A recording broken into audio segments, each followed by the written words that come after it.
আপনার নামটা ওই যদি হৃদয়টা ওয়ালাউ কুনতা ফাজ্জান গালিজাল কলব, আপনার মনটা যদি শক্ত হইতো সব আপনার চতুর্পাশ থেকে দূরে সরে যেত।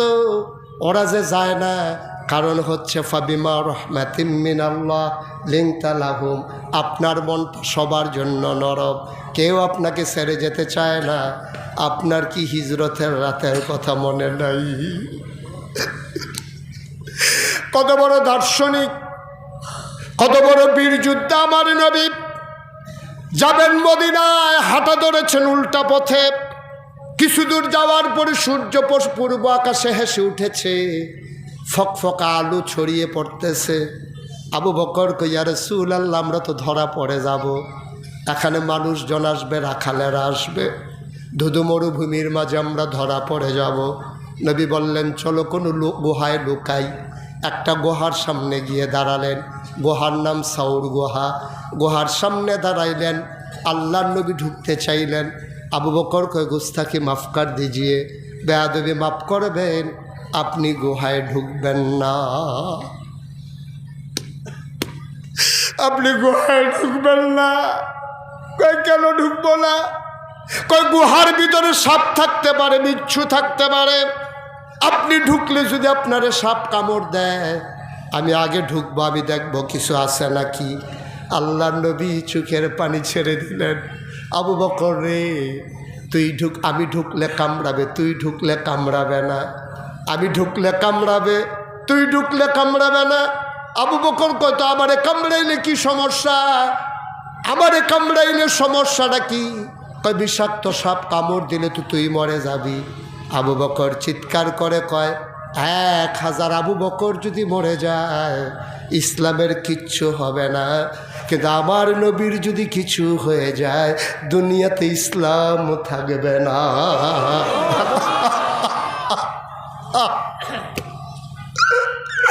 দুনিয়াতে ইসলাম থাকবে না,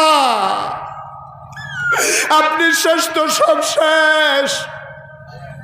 সেই আবু বকর সিদ্দিক রাদিয়াল্লাহু তাআলা আনহু আগে গুহায় ঢুকলেন, সব কিছু দেখে শুনে এসে বললেন, আহলান সাহলান মারহাবা, মোস্ট ওয়েলকাম, ও নবী আপনাকে স্বাগতম, আপনি ভেতরে চলে আসেন। এই নবী আমার নবী, এই নবী রহমতের নবী, আমার নবীর মনটা বড়ই নরম, ঠিক কিনা? প্রমাণ আছে নাকি নাই? কষ্ট হচ্ছে আপনাদের? ছেড়ে দেওয়া দরকার। আর সামান্য ঘন্টা খানেক ইনশাআল্লাহ। এতক্ষণ বলছিল ফজর, এখন ঘন্টার ভিতরে মান্যা গেছে। হ্যাঁ, মার্শাল্লাহ, ভালো হয়েছে। 1 ঘন্টাই মেনে গেছেন তো ইনশাআল্লাহ না? আল্লাহ যেন কবুল করে। সবাই পড়ে আমিন, জোরে পড়ে আমিন। আমার নবীর মনটা যে কত নরম দেখেন। যে বছর, খুব খেয়াল করে শুনবেন, যে বছর নবীর জন্ম হয়েছে তৎকালীন জামানায় মক্কার নিয়ম ছিল, সম্ভ্রান্ত বংশাবলী মানুষ যারা, ভুইয়া, চৌধুরী, সরকার, খনকার, পেশকার, স্বর্ণকার, দফাদার, চকিদার, কন্ট্রাক্টর, কাস্টমার, দোকানদার, যাই আছে আর কি, যত বংশ আছে, বংশাবলী মানুষ যারা, ওরা বাচ্চাদেরকে মায়েরা বুকের দুধ খাওয়াইতেন না। খুব খেয়াল করেন, চিকন কথা, আমি শেষের দিকে চলে আসছি।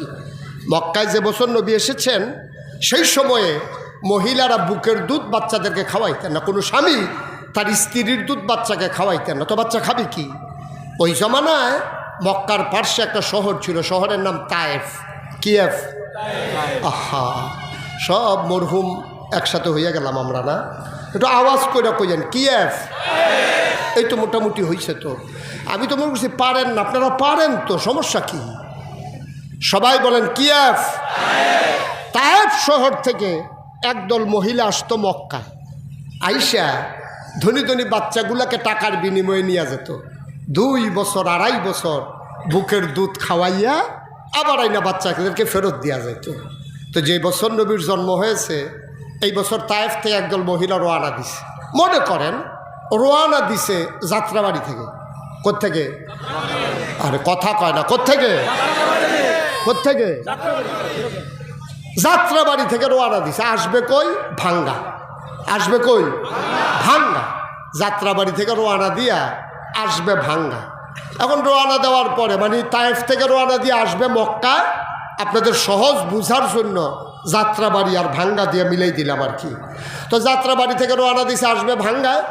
কিছু দূর আসার পরে আপনার যখন এই যে আপনার এই পুস্তকখোলা যখন আসছে, পুস্তকখোলা আসার পর একজন বলতেছে নাই। কি? আহারে কথা কয় না, কি নাই? কয় কি নাই? কয় আমার সাথেই তো ছিল। আরে কি নাই? কয় হালিমা নাই। সুবহানাল্লাহ বলবেন না? একদল মহিলা রওনা দিছে, তো এর ভিতরে একজন নাই, না বললে হালিমা। হালিমার সাথে যে ছিল সে বলতেছে নাই, হালিমা না। কই কি হয়েছে? কই পেছনে পড়ে গেছে। কত পিছনে পড়বে না কি হবে? ও একটা দুর্বল উঠ লইছে, এইরকম এক প্রাইভেট কার লইছে, স্টার্ট দেওয়ার লাগে 5 জনে ধাক্কাইয়া। হেই প্রাইভেট কারের উপরে সাদো সুদ্ধা আবার ছাগল তুলছে। তো হেই প্রাইভেট কার আসবে কেমনে? এখন ওরা এমনি উঠ দুর্বল, স্বামী, ছেলে আবদুল্লাহ, হালিমা, ওরা 3 জন উঠছে উটের পিঠে। কয়জন? কয়জন? 3 জন। তো উঠ তো এমনি দুর্বল, আর উঠছে 3 জন। তো উঠ গেছে শুইয়া, তো ওরা গেছে পেছনে পইড়া। তা হালিমার যারা বান্ধবী ছিল ওরা বলতেছে আমরা কি এখানে দাঁড়াবো নাকি চলে যাব ভাঙ্গা? তো সবাই বলতেছে শীতের বিকাল, যারা বংশাবলী মানুষ, দামি মানুষ যারা, ওরা কি আর বাচ্চা রাতের বেলা দেবে? চলো আমরা তাড়াতাড়ি করে চলে যাই। হালিমা, হালিমার স্বামী পেছনে পড়ে গেছে, আবদুল্লাহ সহ ওরা চলে আসছে ভাঙ্গা। ভাঙ্গায় আইসা কোন বাড়িতে বিল্ডিং আছে, কোন বাড়িতে এমপি আছে। ও এমপি তো আর এখন বিচারে না, না এখন সমস্যা এমপি নিয়ে। কোন বাড়িতে বিল্ডিং আছে, কোন বাড়িতে আমেরিকায় থাকে, কোন বাড়ির মানুষটা কানাডা থাকে, সুইডেন, সুইজারল্যান্ড থাকে, টাকাওয়ালা মানুষগুলো কোন বাড়িতে, খুঁজা খুঁজা সবাই বাচ্চা নিয়ে আবার ফিরা রোয়ানা দিছে। ফিরা রোয়ানা দিয়া ওই সেতু পার হইয়া, পদ্মা সেতু পার হইয়া টুল প্লাজার কাছে গেছে। ওরা যাইতেছে, হালিমা আসতেছে। কথা কইয়েন, ওরা আরে জোরে কোনা, ওরা হালিমা ক্রস করছে টুল প্লাজা। হালিমা দেখে সবার কুলের ভিতরে বাচ্চা ওয়া ওয়া ওয়া, কান্দে না কান্দে না এরকম করতে আছে। তা হালিমা কইতেছে কি ব্যাপার, তোমরা যে বাচ্চা টাচ্চা নিয়ে আইসা পড়ছো ভাঙ্গাতে, আর বাচ্চা নাই? কহ একটা বাচ্চা আছে, শুনছি বাচ্চাটার বাপ নাই, ইয়াতিম, গেলে যাইতে পারো, না গেলে নাই, আমরা বাচ্চা নিয়ে চলে আসছি। হালিমার স্বামীর মনটা ছিল নরম। গরম না নরম? অনেক পুরুষ নরম, অনেক মহিলা গরম। এরকম বাংলাদেশে আছে নাকি নাই? জায়গা মতোই ছিল। ঠিক কিনা কও? এরকম গরম। আপনাদের এলাকায় ওয়াজ করে আমি বেশি সুবিধা পাইতেছি না। দাউদকান্দি আমি মাহফিলে গেছিলাম, তখন আমি কইলাম যে অনেক জায়গায় আছে, অনেক মহিলা আছে, খুব গরম। এক লোক লাভ দিয়া দাঁড়ায়, হুজুর আমরা ঘরেই আছি। ওদের এটা কইতেন গেছেন কি লেগে, আপনার ঘরে মহিলা আছে? আমি জিগেছি, কই হুজুর সাংঘাতিক গরম। চিন্তা করলাম এটার ভিতরে রাই খেলাপ কি বইলেই দিই। তা আমি কই ঘরের কথা মানুষ কয়, কই হুজুর আর ভিতরে রাই খেলাপ কি, বাসাম কয় বছর, তাই আমার আংরা বানাই ফেলাইছে, আংরা। এরকম অসভ্য মহিলা আছে নাকি নাই? হালিমার মনটা ছিল একটু শক্ত, শক্ত মানে হিসাবি। উনি খুব খারাপ মহিলা, দুর্ব্যবহার, কর্কশ ভাষী এমন না, উনি একটু হিসাবি ছিলেন। আর হালিমার স্বামীর মনটা ছিল নরম। তা হালিমার স্বামী বলতেছে দেখো বাচ্চা নাকি একটা আছে, চলো যাই দেখে আসি। হালিমা বলতেছে শুনলাম বাচ্চার বাপ নাই, এতিম মানুষ, টাকা দেবে কোত্থেকে? আমরা তো বাচ্চা আনবই 2টা টাকার জন্য, তো টাকাই যদি দিতে না পারে তাহলে এই বাচ্চা আনার দরকার কি, চলেন ফেরত যাই। হালিমার স্বামী কয় না, আসছি যখন দেখেই আসি, পছন্দ হইলে আর বানাইলে নাই। আবার হালিমার স্বামী, হালিমা আর ছেলের নাম, ছেলের নাম 3 জন মিলে আসছে ভাঙ্গা। মসজিদের সামনে আইসা দেখে যে ইমাম সাহেব দাঁড়াই রয়েছে। গিয়া বলতেছে হুজুর আপনি কি এই এলাকায় বাড়ি? আমার বাড়ি কোন এলাকায়, আপনাদের দরকার নাই, 20 বছর এই এলাকায় আছি, দাওয়াত খাইতে খাইতে তামা তামা করে ফেলাইছি, সব চিনি, কোনো টেনশনের দরকার নাই। কি হয়েছে? কয় যে না শুনলাম এই এলাকায় নাকি একটা এতিম বাচ্চা আছে, নাম নাকি মোহাম্মদ সাল্লাল্লাহু। নবীর নাম শুনলে কি পড়তে হয়? 2-1 বার না বারবার, 2-1 দিন না প্রতিদিন, 2-1 সপ্তাহ না প্রতি সপ্তাহ, 2-1 মাস না 12 মাস, 2-1 বছর না সারা জীবন আমরা পড়ব সাল্লাল্লাহু আলাইহি ওয়াসাল্লাম।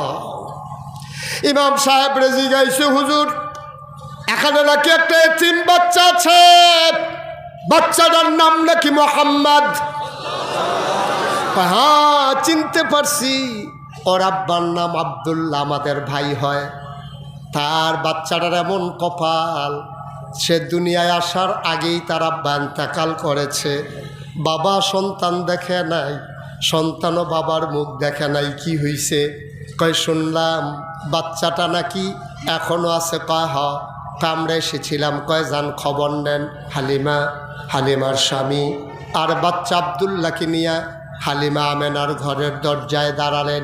হালিমা ডাক দেয়া কয়, ও স্বামী আমার, আপনি একটু দয়া করে বাইরে দাঁড়ান, যেই ঘরে পুরুষ নাই আপনি এখানে ঢোকা ঠিক হবে না, আমি একটু খবর নেই।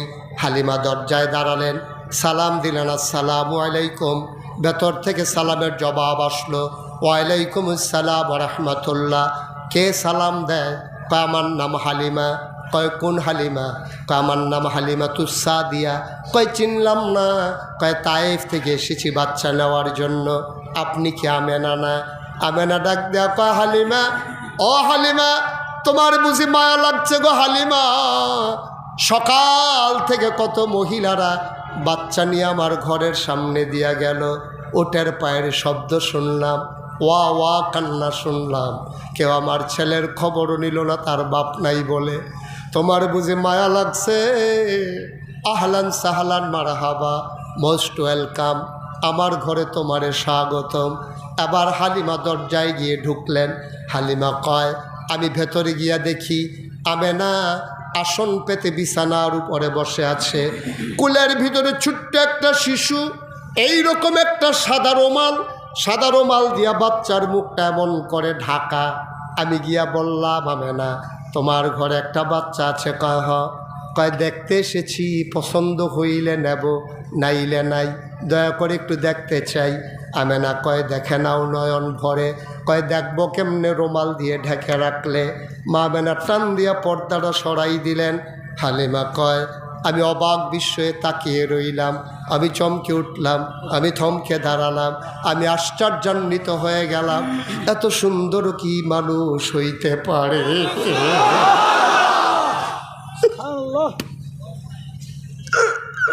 এত সুন্দর কি মানুষ হয়?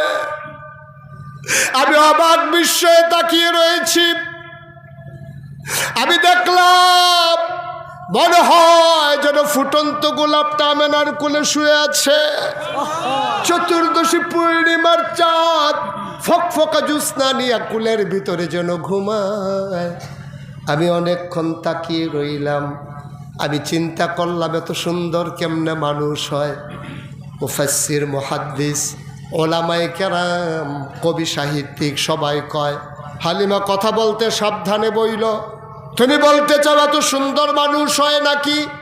আর চাইতে সুন্দর মানুষ তুমি দেখো নাই, দেখবা কেমনে? আর চাইতে সুন্দর মানুষ আবার আল্লাহর একটাও বানায় না।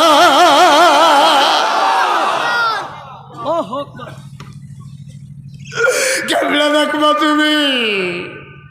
আর চাইতে সুন্দর তো আল্লাহ বানায় নাই। আমার আল্লাহ যেমন করে বানানো দরকার ঠিক তেমন করে বানিয়েছেন। তিনি লম্বাও না, তিনি খাটোও না, তিনি ছিলেন মাঝারি আকৃতির, চুলগুলো ছিল তার কোকড়ানো। তিনি তৈল দিয়ে যখন চুলের ভিতরে আছড়াতেন, অবাক বিস্ময়ে পেছন থেকে সাহাবারা তাকিয়ে দেখতেন